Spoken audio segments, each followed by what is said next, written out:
پھرے جہاں پھرا آئی کمی وقار میں۔ اللہ کے بندو، تورات جو حضرت موسیٰ علیہ السلام پہ نازل ہوئی، کیونکہ قرآن کریم تھوڑا تھوڑا کر کے اترا۔ محبوب مکہ پاک میں تھے، قرآن مکہ پاک میں اترا۔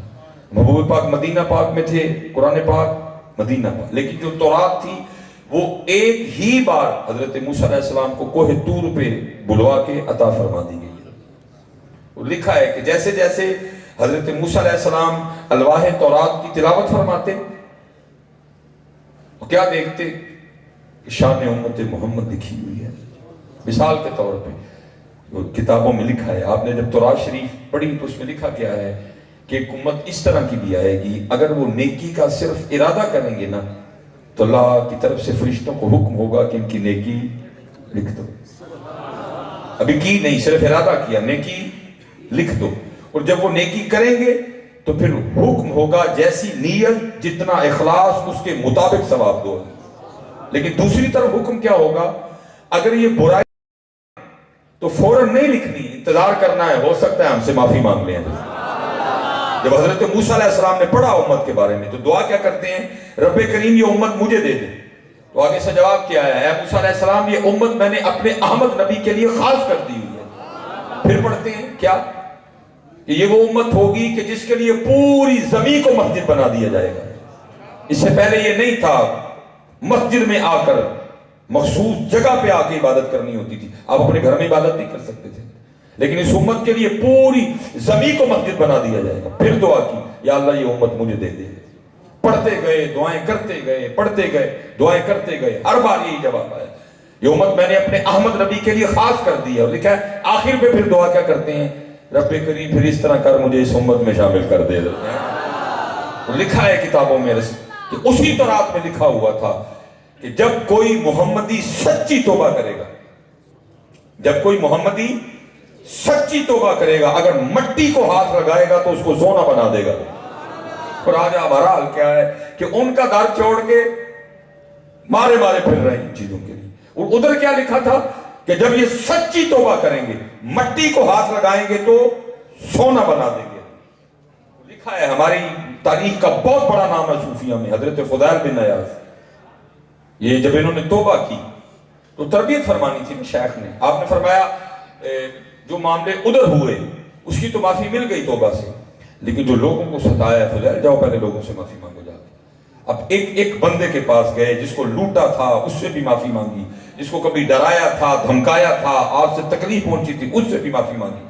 وہ لکھا ہے کہ یہودی صاحب اس نے معاف کرنے سے انکار کر دیا۔ اس نے کہا فضیل معاف تب کروں گا، پہلے 12 سال میری خدمت کرو۔ 12 سال اس نے حضرت کی خدمت کی۔ جب 12 سال مکمل ہو گئے نا، اس نے کہا فلاں جگہ جاؤ، پتھروں کا ایک ڈھیر ہے، پتھر اٹھاؤ تو اندر ایک تھیلی ہے، اس میں سونے کے ٹکڑے پڑے ہوئے ہیں، وہ لے کے آؤ۔ حضرت فضیل گئے، آپ نے وہ پتھر اٹھائے، اندر سے تھیلی نکلی۔ جب آپ یہودی کے پاس واپس آئے نا تو آپ نے تھیلی کا منہ کھولا، اس نے یہودی نے تھیلی کا، حضرت نے تو دیکھا کوئی نہیں، تھیلی کا منہ کھولا، اور جب اس نے حضرت ایسے الٹا کر کے تھیلی کو ہلایا تو اندر سے سونے کے ٹکڑے گرے۔ وہ حضرت فضیل کے قدموں میں گر گیا اور کہنے لگا کہ مجھے بھی کلمہ پڑھا کے اس دین میں داخل کر لو۔ آپ نے فرمایا میں اپنے گناہوں کی معافی مانگ رہے تم سے آیا ہوں، تو کہہ رہا ہے مجھے کلمہ پڑھا کے دین میں داخل کر۔ وہ یہودی کہتا ہے میں نے تورات میں لکھا پڑھا ہے کہ جب کوئی محمدی سچی توبہ کرے گا، اگر مٹی کو ہاتھ لگائے گا تو اس کو سونا بنا دے گا۔ اے فضیل میں نے تیری توبہ چیک کرنے کے لیے سچی ہے کہ جھوٹی ہے، میں نے اس تھیلی میں مٹی کے ڈھیرے رکھے تھے، دیکھ فضیل تیرے ہاتھوں کی برکت سے مٹی سونا بن گئی۔ لیکن آج کیا ہے، ان کا در چھوڑ کے کھاؤ دھکے اور کھا رہے دھکے، چیزیں آگے آگے ہیں، ہم پیچھے پیچھے۔ تو تیرے در سے یار پھرتے ہیں، در بدر یوں ہی خار پھرتے، ان کے ہو جاؤ حضرت، نہیں تو بے مول ہوتے جاؤ گے، آگے ہو چکے ہیں بے مول حضرت۔ یہ ہماری تاریخ کا بہت بڑا نام ہے حضرت عبد الواحد بن زید رحمۃ اللہ تعالی علیہ۔ ان کے لیے لکھا ہے کتابوں میں کہ حضرت مجرد رہے، انہوں نے نکاح نہیں کیا ساری زندگی۔ اور میں کہتا ہوں یار کیا کمال استقامت تھی حضرت ان لوگوں کی۔ ادھر حضرت جی شادی شدہ زنا سے باز نہیں آ رہے، اور نکاح نہیں کیا، کیا کمال لوگ تھے۔ ادھر پھر میں اتنا ہی بس کہہ سکوں گا تیرے عشق میں ہے یار ہم نے کیا کیا نہ کیا۔ ادھر نکاح والے باز نہیں آ رہے، بیویوں والے باز نہیں آ رہے زنا سے، وہ ساری زندگی نکاح ہی نہ کرنا،